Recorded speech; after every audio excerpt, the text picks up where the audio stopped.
A new generation. On a new frontier. Rising into the sky. Gleaming towers of steel. A bold new urban landscape that may be the world's greatest invention.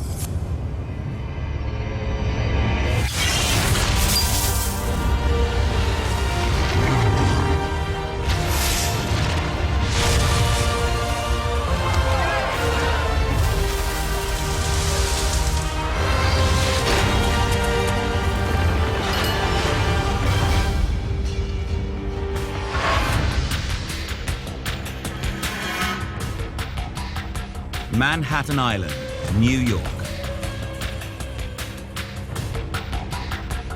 This is the story of an extraordinary innovation, the modern vertical city. One world-famous icon has come to symbolize the modern American city, but New York very nearly lost it.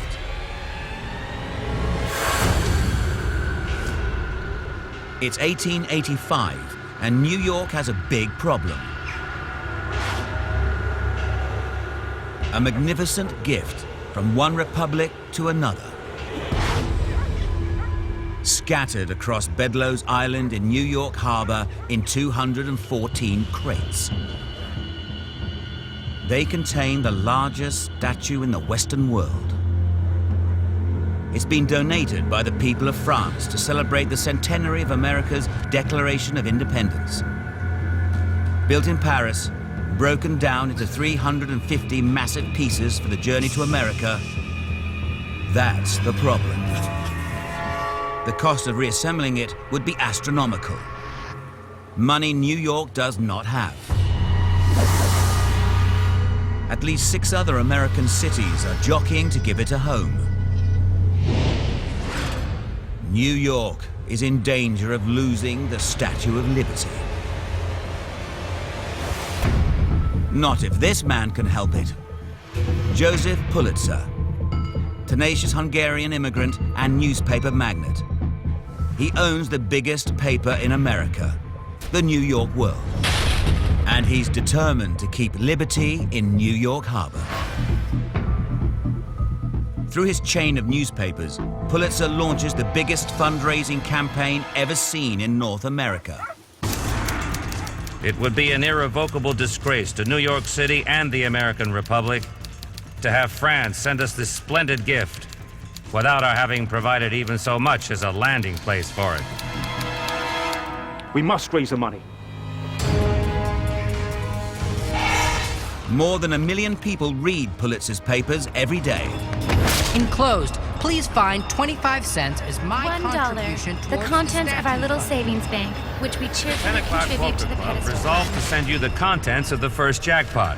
You will find enclosed $4. The money we saved to go to the circus with. Donations flood in from all across America. Rich and poor, pennies and nickels, 5s and 10s. Even thousands of dollars. In all, a staggering 121,000 donations. More than enough to keep this iconic statue in New York. I think a statue is not just a statue. I think symbols really matter. I think they signify in a big way. In fact, maybe they do more than reams and reams and reams of legislation and paper and print. Now, the real work begins. To hold a statue 46 meters high, the pedestal will be the biggest concrete structure in the world. Over 200 men work through a grueling winter to complete it. As the last of the cement dries, workers toss in their own silver dollars for good luck.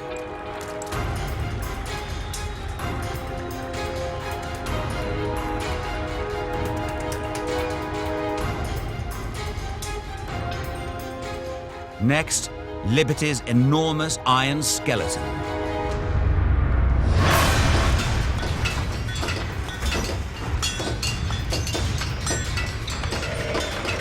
It's designed by Frenchman Gustave Eiffel, who will build the Eiffel Tower in Paris. The skeleton is 46 meters tall, and with the pedestal, it's the height of a 30-story office block.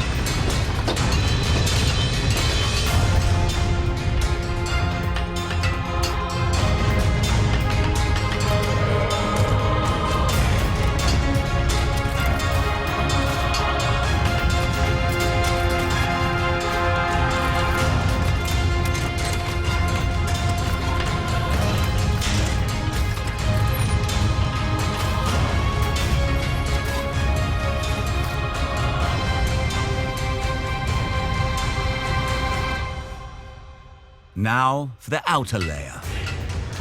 Wrapping around the skeleton are 28,117 kilos of hand-sculpted copper.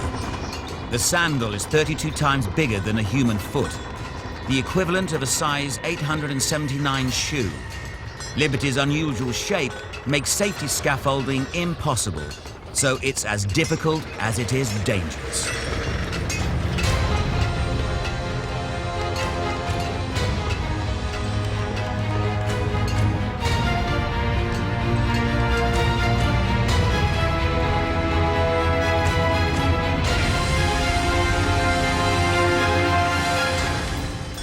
They need to fix 300 pieces of copper shell to the framework with more than 300,000 rivets.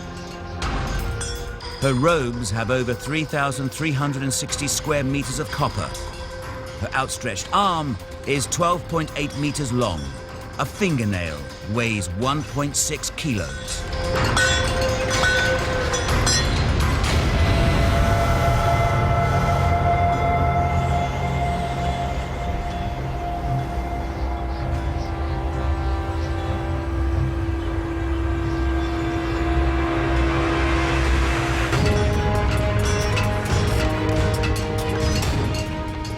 After 6 months of hazardous construction, there are no fatalities, and Liberty's 5-meter face is finally winched into position.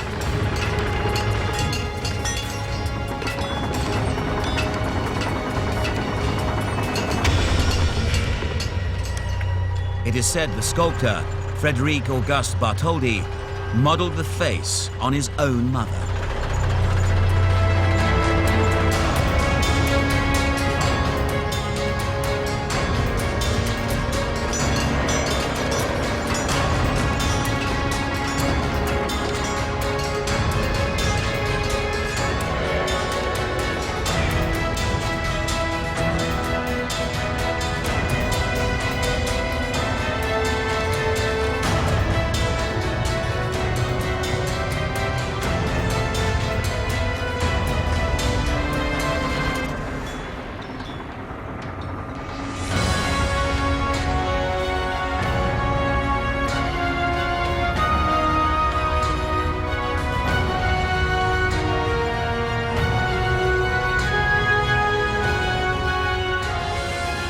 It takes 25 years for Liberty to oxidize and turn green. A functioning lighthouse until 1902, the statue's official name is Liberty, enlightening the world. At first, a symbol of the alliance and friendship between France and the 13 colonies in the American Revolution, it will come to represent much more. At the entrance to New York Harbor, the Statue of Liberty becomes a beacon to the world and a welcome to millions. Later, a poem by American Emma Lazarus in Liberty's base celebrates America as a land of refugees. Give me your tired, your poor, your huddled masses yearning to breathe free, the wretched refuse of your teeming shore. Send these, the homeless, tempest-tossed to me. I lift my lamp beside the golden door. Over the next 2 decades, more than 12 million immigrants passed the Statue of Liberty on their way to Ellis Island, the first stop for most new Americans. Imagine what it took for someone to leave eastern Poland or Lithuania or some village in the mountains of northern Italy and come all the way to this strange place with nothing. Today, more than 100 million Americans can trace their roots back to ancestors who came through Ellis Island. If you go back only 150 years in our 200, almost 50-year history, 95% of the people were not here. There are no roots. They all came from someplace else. So to me, America represents the best of the human spirit. A guidebook prepares arrivals for a new life in a new world. Forget your customs and ideals. Select a goal and pursue it with all your might. You will experience a bad time, but sooner or later, you will achieve your goal. Don't take a moment's rest. Run.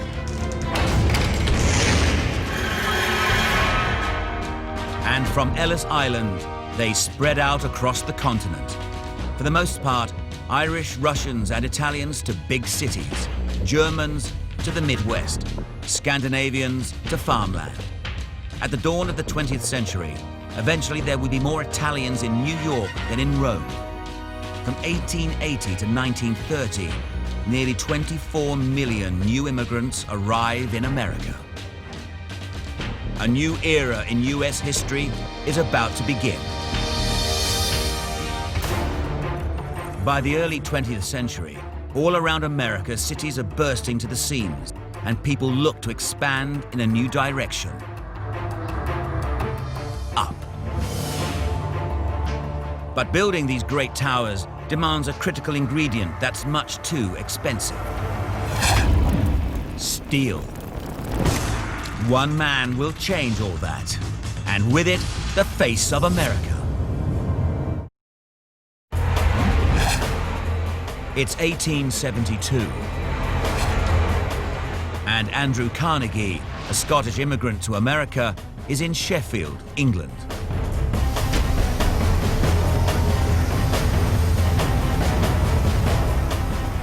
He's looking at the future. A revolutionary way to make steel. Steel has been around for thousands of years, but so expensive to produce, it's always been a luxury item.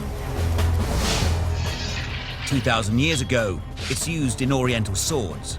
It was even used in designer jewelry. But America stands at the brink of a new age. To build it, they need steel, and lots of it. It's the only material strong enough to build these new skyscrapers.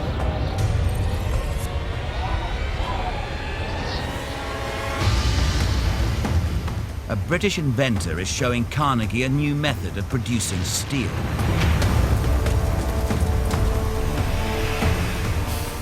Blast hot air through molten iron. Carbon impurities burn off. You get the wonder material, steel. For the first time, it can be produced quickly and inexpensively. If Carnegie can use this Bessemer process to mass-produce steel, he can supply America. Carnegie returns to America, to Pittsburgh, to start building the biggest steel plant in the world. It'll be larger than 80 football fields. It's a massive gamble. Carnegie risks everything he's got on the new plant. But only months into construction, disaster. A catastrophic stock market collapse. The American economy is in free fall. He has to borrow even more money and barely scrapes through. August 1875. Against all odds, Carnegie's giant furnaces are ready to test.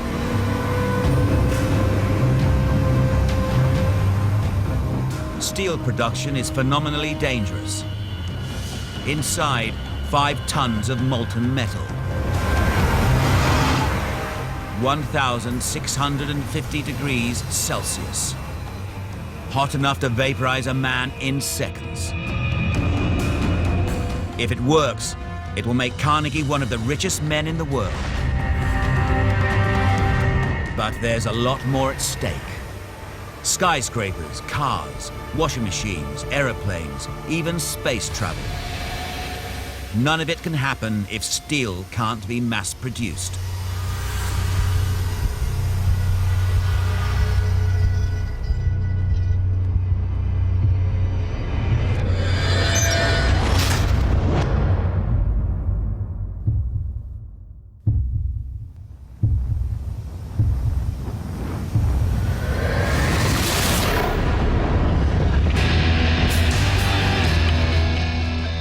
It's a success.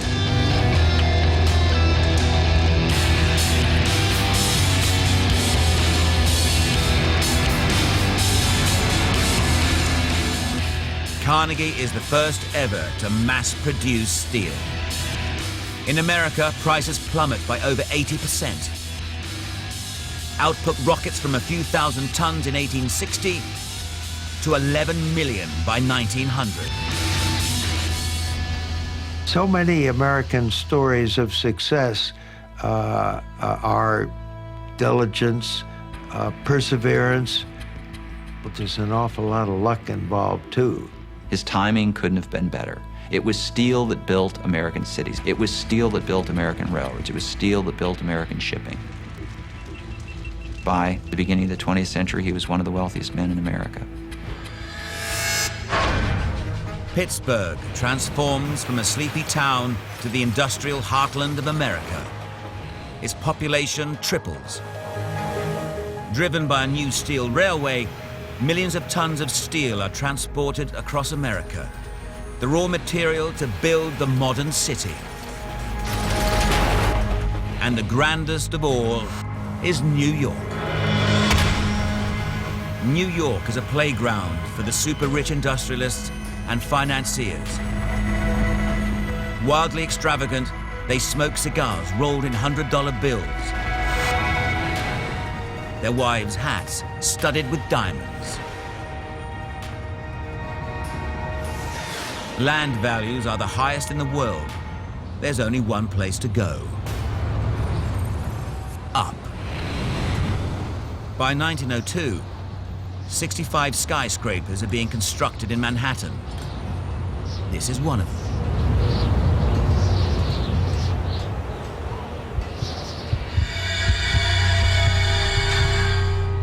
It's called Walking the Steel. This man is 30 stories above the street. His first time at this height. No harness or safety rope. One slip, and he's dead. Veterans are called fixers. The novices are snakes, because working with them can be deadly. The old hands know just how dangerous it can be. Thing I hate worse than poison is to take on a new man when we're near the top. They all get used to it or get killed.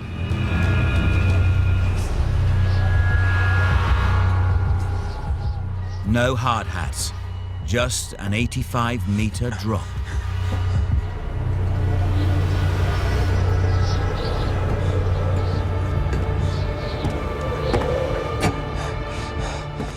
They're up here 8 hours a day, meals when they can, no toilet breaks. They're called roughnecks, European immigrants and Mohawk Indians. Many were sailors and bridge workers, so they're used to heights.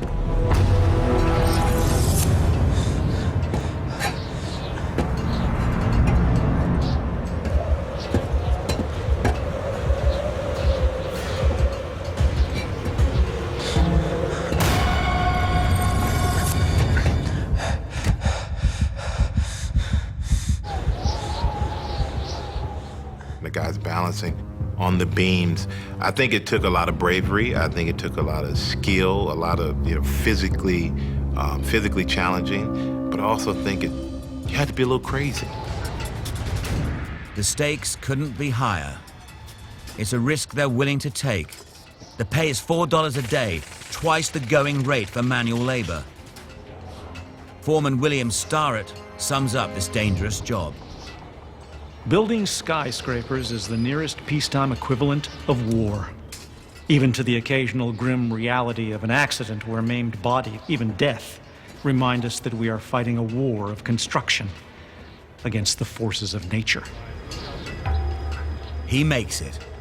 Many aren't so lucky. 2 roughnecks out of 5 die or are disabled on the job.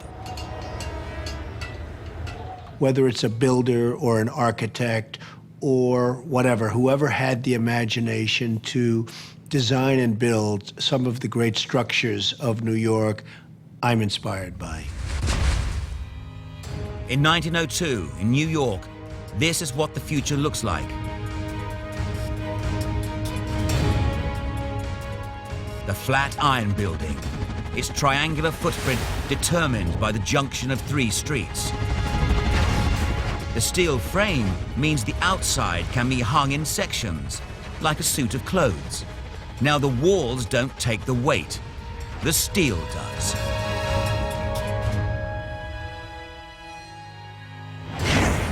It's so radical, when people first see it, they think it will blow over and kill them. Legal action is taken claiming winds focused by the Flatiron's extreme shape damaged a nearby shop. Today, it's one of America's best-loved buildings. Inside, the other breakthrough that lets towers rise into the clouds. The lift. Before it, the tallest buildings stopped mostly at 5 floors. No more walking upstairs now, so the sky is the limit. For the first time, the higher the floor, the higher the rent. You think it's a fairly humble invention, but when Otis invented the first really safe elevator, it enabled the growth of the modern city where people could come in, build much taller buildings, get a much higher density of people. And sure enough, by the end of the 19th century, America's urban population has increased 87 times over. In Chicago alone, in just 10 years, they build 50 steel-frame buildings. And in 20 years, its population more than doubles to almost 1.7 million.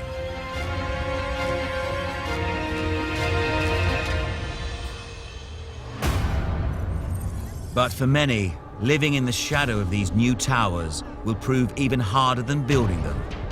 In America in 1890, crime and poverty are rife on the streets. But these mavericks are about to make a difference.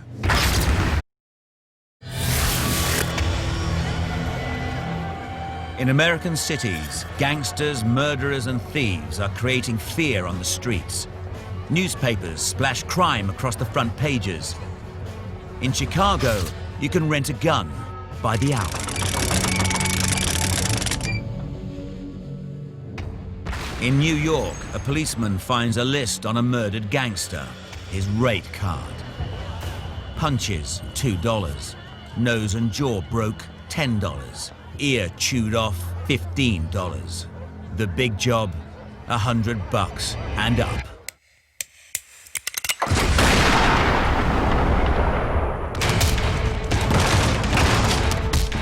Detective Bureau Chief Thomas Burns is a man who follows his own set of rules. He's shrewd, and he's very tough. Among his methods is a technique his detectives call the 3rd degree. 1st degree, persuasion. 2nd degree, intimidation. 3rd degree, pain.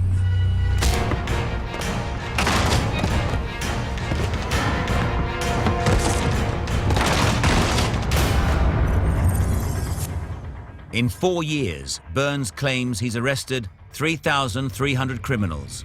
He solves the biggest robbery of the 19th century, nearly $3 million taken from the Manhattan Bank. Reporters call him the greatest crime buster in the history of the New York City police force. His very manner, the size of him, his menacing shoulders and arms, spark of his voice. Pickpockets, forgers, whoever cracked a safe, unscrupulous rogues. Crooks are now afraid of their shadows. They lead double lives. But tracking down criminals isn't easy. There are no identification cards, no birth certificates or driver's licenses. If a criminal is known in one town, he just moves to the next. Criminals are anonymous. Burns is tackling this problem head on and bringing police work into a new age. This is his rogues gallery. Photographs of 7,000 known lawbreakers. Using photography to identify criminals will change detective work forever. Annie Riley, alias Little Annie. Deceitful servant. The photographs are distributed to police departments around the country. But these are more than just pictures. Burns is also building psychological profiles of criminals. Rufus Minor. He comes from a very good family. It's a pity he's a thief. This is America's first attempt to create a national crime register. A city as diverse as ours is going to have a significant crime problem that you've got to be on top of. Today, police photographs are still catching criminals. 12 million are taken every year in America alone.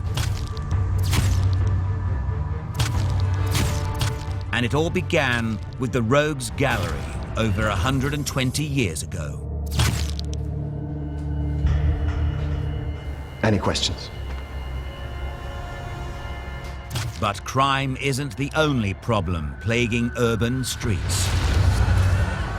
In many cities, slums are growing uncontrollably. Multiple families crammed into one small tenement room. Human waste pours into the streets, alleys, and open courtyards. People were crowded in. They were windowless tenements. Sometimes you had no internal plumbing, just privies in the basement, in the backyard. And the Lower East Side during these years was the single most crowded place in the entire world. Jacob Rees, Danish immigrant, crime reporter, photographer. He gets leads for stories from Chief Inspector Burns. Now he's about to expose the hell of tenements. Jacob Rees knows what it's like to be poor. 15 years ago, he lost his job in a stock market crash.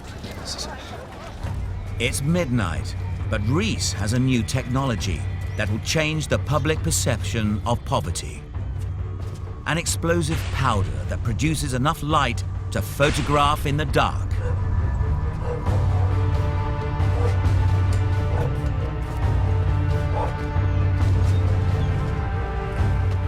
This is one of the first ever photographs of slum life.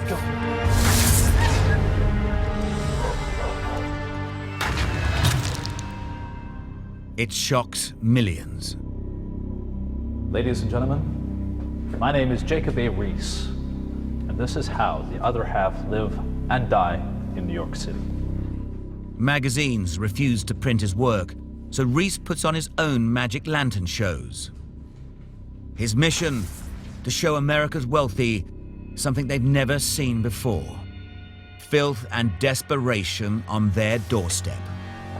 In this block, 9 dead were carried out this year alone. 5 in baby coffins. What he demonstrated was that there is another reality, that all that prosperity didn't trickle down all the way to the bottom, and there was some deplorable living conditions, and this country was not just forced to confront those conditions, but then was moved to begin to deal with them. Rees publishes his pictures in a book called How the Other Half Lives. It will sell more than 28 million copies worldwide. Within 2 decades, the worst of the New York slums are torn down. Tenements sell at auction for as little as $1. Rees's campaigning forces all New York schools to build playgrounds and landlords to install toilets inside apartments, not outside. It is the first step in tackling the slums. But as cities keep on growing, an even bigger challenge remains. In New York alone, nearly 40,000 die in 1 year from diseases because of this: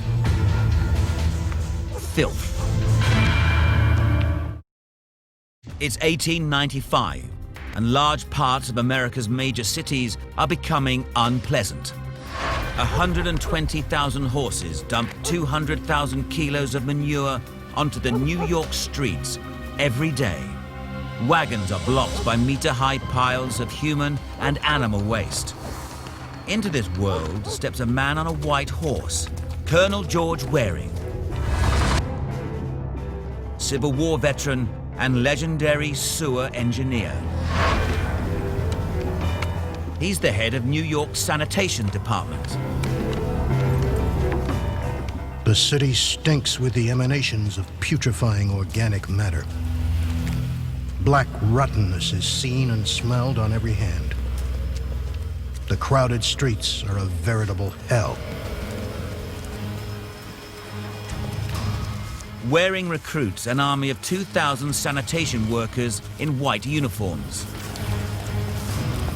Some dismiss him as a crank. They call his men white ducks. But Waring means business. Tons of garbage, normally dumped into the river, is recycled. Ash becomes landfill. Organic waste is boiled into oil and grease. Waring's men clean 697 kilometers of street. Death rates decline, water quality improves. Waring saves the lives of thousands. The measures spread across America. Just 16 years after Colonel Waring, half of all American cities have waste collection. By 1907, every large city in the nation has sewers. By 1909, there are 67,642 kilometers of sewers in America. The battle against filth, crime, and poverty has begun. But one of the city's greatest innovations is still in its infancy.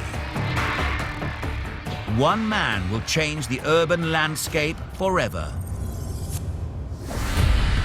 1879, Menlo Park, New Jersey. 51 kilometers from New York. Thomas Edison, inventor, entrepreneur, showman. He was taken out of school as a boy, but that won't stop him from becoming synonymous with inventions that define the modern era. He pushes his team hard, 24 hours a day, 7 days a week, in one of the world's first research laboratories, generating over 1,000 patents. The world still lights the night in the dangerous flicker of candles, gas, and kerosene. Edison has a better idea. If he can get a filament to burn slowly in a vacuum, the electric light bulb. Platinum.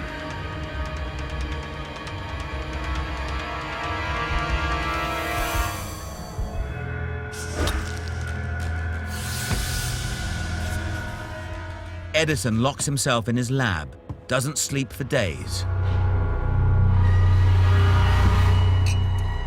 The stakes are high. His backers have sunk $130,000 into his research, millions in today's money. He claimed to have gone through 6,000 materials from the plant world alone in his search for the perfect filament. Torrid lampjack.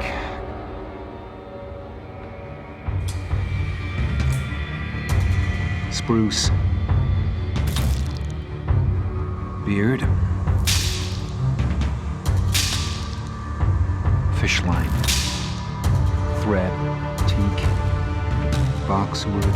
Celluloid. Parchment.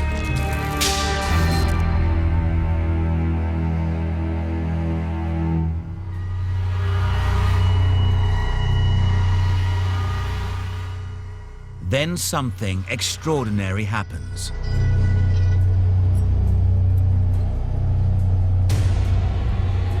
cardboard.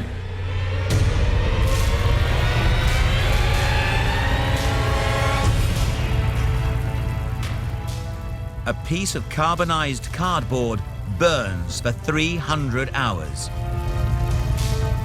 It's going to change the way people live forever.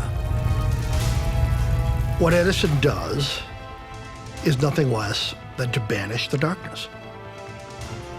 Now think of the meaning of that. Think of what that means to daily life. New Year's Eve, 1879. Edison shows off his new invention. Thousands of people flock to his lab. The Pennsylvania Railway arranges special trains to accommodate the crowds. When Thomas Edison invented that light bulb, that electric light bulb, how magical that must have been. You know, to sit there and just all of a sudden, like without a match or without kerosene or gas, and just flip a switch and light. In just 2 years, Edison builds more than 5,000 power stations, generating electricity for cities like New York, Boston, Chicago, Detroit, St. Louis, and New Orleans. Over the next 5 years, he builds over 127,000 more. By 1902, 18 million light bulbs are in use.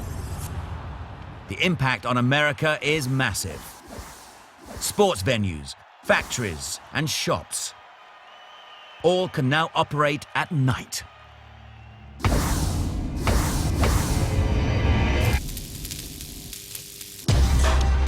And as electricity comes to the cities, more and more people arrive with it. By 1900, nearly 4 million women are working in American cities. In just 40 years, that figure has more than quadrupled. Urban factories are pounding out 75% of all consumer products in America.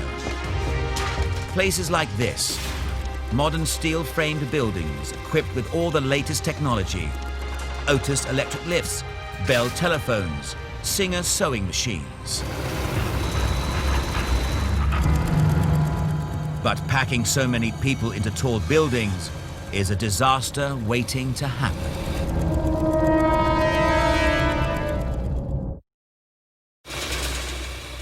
The United States is hurtling into the modern age. Cities are rising up all across the continent. By 1909, Americans are spending nearly $23 billion a year on ready-made clothes. This factory is producing 12,000 garments a week, known as shirtwaists. They're the latest fashion for the working woman.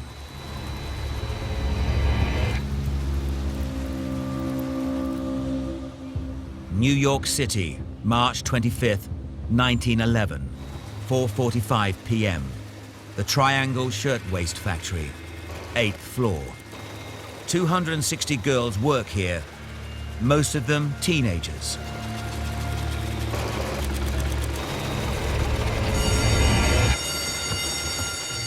Someone, we don't know who, tosses a match or maybe a cigarette into the scrap bin.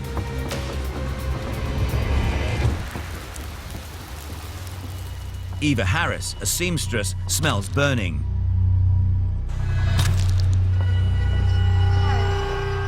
There's a fire, Mr. Bernstein. Production manager Samuel Bernstein grabs one of the 3 fire pails.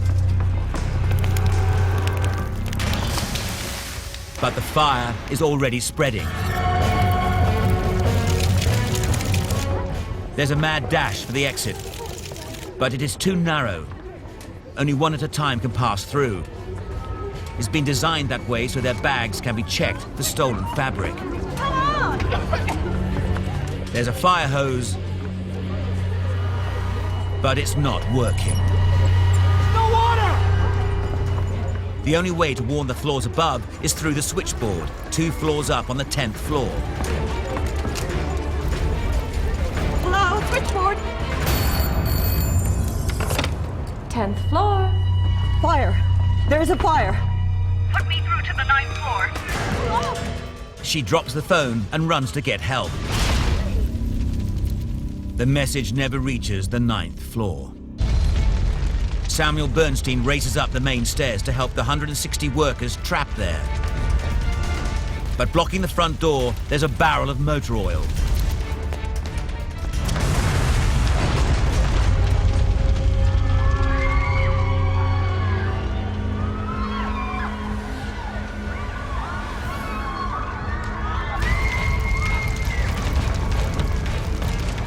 The girls on 9 rush to the fire escape, but it's locked. Only 2 escape routes are left on the 9th floor. The lift and the metal fire escape. Kate Weiner makes it to the lift door, but she's lost her sister. Everyone was knocking and crying for the elevator to come up. Suddenly, the elevator came, and the girls rushed in. I was searching for my sister Rose, but I couldn't find her. The flames were coming toward me, and I was being left behind. I felt the elevator was leaving the 9th floor for the last time. She's the last person to get to the last lift.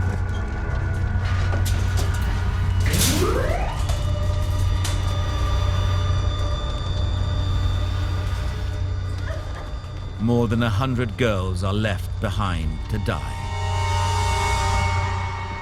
The only escape route left is the metal fire escape, but it collapses. Firemen arrive with the biggest ladder in New York City. But it's 9 meters too short. 4:58 p.m. The girls trapped on the 9th floor are out of options.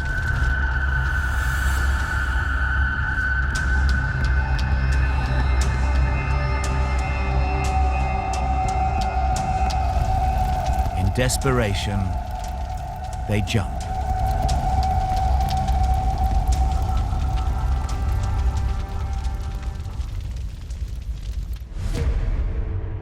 "5:15 p.m. The entire blaze is over in less than half an hour. 146 people die in the Triangle Shirtwaist Factory fire. There's a trial, but the owners walk free. It remains the deadliest workplace disaster in the city's history until the 9/11 terrorist attacks on New York in 2001. This dramatic tragedy sparks a wave of reform. So you begin to get new restrictions and a new conversation about what to do to prevent this kind of tragedy from happening. But it did not stop, of course, that tragedy itself. Unions force management to take responsibility for the lives of their workers. The American Life Safety Code, now used across America, is a direct result of this fire. It's why doors now open outwards in public buildings, why automatic sprinkler systems or multiple exits are now the law. America and the modern city grew up together. Typically new, enormous, and fast-paced, the vertical city is one of the world's greatest inventions.